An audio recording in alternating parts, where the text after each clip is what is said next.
my name is Karin Roberts, and I'd like to share with you my realities of growing up with a sibling with autism. I am the middle of 3 children. There is my older brother Paul and my younger sister Annika. Paul was diagnosed with autism when he was 4 years old and I was only 1. It is hard to pinpoint what some of my realities of having a sibling with autism are because it has always been my normal. I really don't know anything else. But that being said, I realize everything about our lives had to revolve around Paul's needs and abilities. For example, could Paul handle the crowd? Could he handle the traffic? Would he behave appropriately? It was very difficult to attend events because of his behavioral issues, and he couldn't be left home alone. Over the years, my parents missed many special events in my life and my sister's. Just one example is when my mom missed my induction into the National Honor Society because she had to stay home with Paul.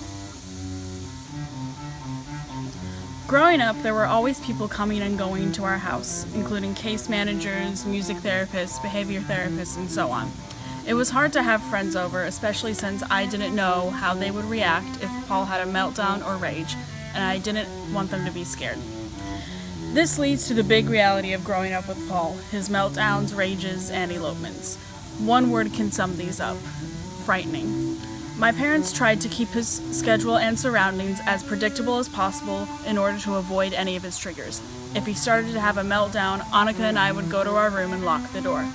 I remember having thoughts like, I hate living here, why can't Paul be normal? I enjoyed going to school because I could get away for a few hours. Sometimes Paul would get so aggressive that we would have to call 911. In fact, if a 911 call came from our house, it would appear on the dispatcher's screen that a child with autism lived there.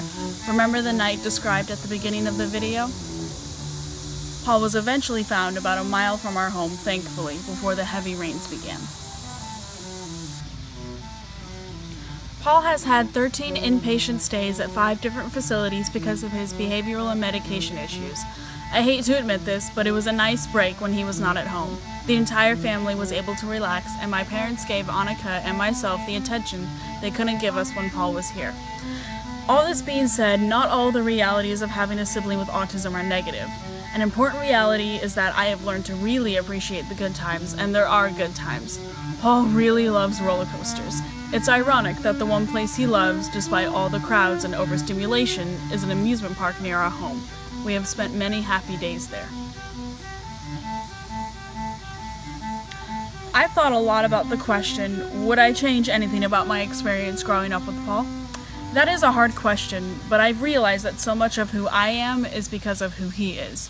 I've seen life from his unique perspective, and this has taught me so much.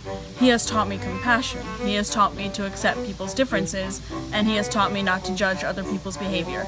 I have befriended people that I don't think I would have had it not been for my life with Paul. He has also taught me patience, a lot of patience. Despite all of the attention Paul needed from my parents, they still gave us a happy childhood full of love. I witnessed how to persevere in difficult situations, so in these respects, no, I would not change anything. Throughout my childhood, I saw Paul live with autism and also struggle and fight obsessive compulsive disorder. The summer before my senior year of high school, I was also diagnosed with OCD. I immediately knew that if Paul, who has so much more to deal with, can fight OCD, then so could I. He inspired me to not let my OCD be in control, but to fight and follow what I wanted to do instead. Paul is 22 now and lives in a supported living situation. I am currently studying cello and economics in school. The music you heard throughout this video is from the Bach Solo Cello Suites. Paul listened to these suites on CD every night for about 8 years at bedtime. Today, when I play them on my cello, I often think of him. Thanks for letting me share my story.